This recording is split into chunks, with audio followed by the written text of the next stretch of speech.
Hello दोस्तों, आपने इतिहास की बहुत सारी खतरनाक सजाओं के बारे में तो सुना होगा, लेकिन मैं आज आपको एक ऐसी डरावनी, दिल दहला देने वाली और खौफनाक सजा के बारे में बताने वाला हूँ जिसे सुनकर आपकी रूह कांप जाएगी। इस सजा का नाम है ब्लड ईगल। जैसा कि नाम से ही क्लियर है, खूनी बाज, जिसमें सजा पाने वाले व्यक्ति को पीठ पर कोड़े मार मार कर पीठ को फाड़ कर बाज के पंखनुमा आकृति में बना देते थे। तो आइए जानते हैं इस कहानी की शुरुआत कहाँ से हुई। वाइकिंग नाम तो आपने सुना होगा। ये इतने खुखार हुआ करते थे कि इनके नाम से ही लोगों की रूह कांप जाती थी। वाइकिंग अक्सर जगह जगह जाकर शहरों में धावा बोला करते थे और लोगों के धन दौलत संपत्ति पूरी तरह से लूट लिया करते थे और कभी कभी बच्चे और महिलाओं को उठा कर ले जाते थे। वाइकिंग की मौजूदगी यूरोप में 18वीं शताब्दी के अंत से लेकर 11वीं शताब्दी तक थी।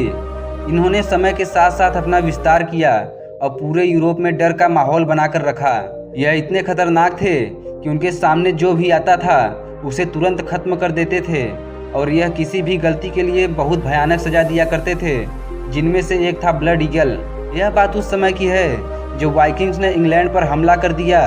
तब वहाँ के राजा किंग एली ने वाइकिंग के राजा एगनार को बंदी बनाकर एक गड्ढे में फेंक दिया। उस गड्ढे में बहुत सारे जहरीले सांप थे और उन सांपों की वजह से एगनार की मृत्यु हो गई। हालांकि वाइकिंग्स बदला लेने के मामले में बहुत आगे थे और ठीक एगनार के बेटे इल्वर ने अपने पिता की मृत्यु का बदला लिया। इल्वर ने किंग एली को बंदी बनाने के बाद सीधे मौत की सजा नहीं सुनाई, बल्कि उसने किंग वेली को ब्लड ईगल की सजा सुनाई। दोस्तों, ब्लड ईगल की सजा में इंसान को कसकर बांध दिया जाता था ताकि वह थोड़ा सा भी ना हिल सके और उसके बाद दोषी के पीठ पर इतने कोड़े मारे जाते थे कि खाल हट जाती थी। फिर एक एक पीजर की हड्डियों को रीढ़ की हड्डियों से कुल्हाड़ी की मदद से अलग किया जाता था। ऐसा करने के बाद सजा पाने वाला व्यक्ति जिंदा तो रहता था, लेकिन उसके शरीर के अंदरूनी अंग साफ साफ दिखाई देते थे।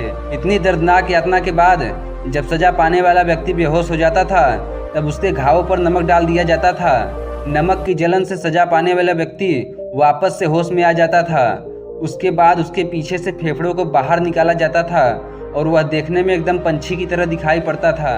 अंत में सजा पाने वाला इस व्यक्ति को टांग दिया जाता था और उसके मरने तक उसी अवस्था में छोड़ दिया जाता था। इस तरह इल्वर ने अपने पिता के मौत का बदला लिया और इसका खौफ इतना बढ़ गया कि वह जिस गांव में जाता था वहां के लोग गांव छोड़कर भाग जाते थे। हालांकि दोस्तों, कुछ इतिहासकार का मानना है कि यह सजा इतिहास में किसी को दी नहीं गई थी, क्योंकि यह इतना खौफनाक था कि सजा देने वालों का ही रूह कांप जाता था। तो सोचिए सजा पाने वाली की क्या हालत होगी।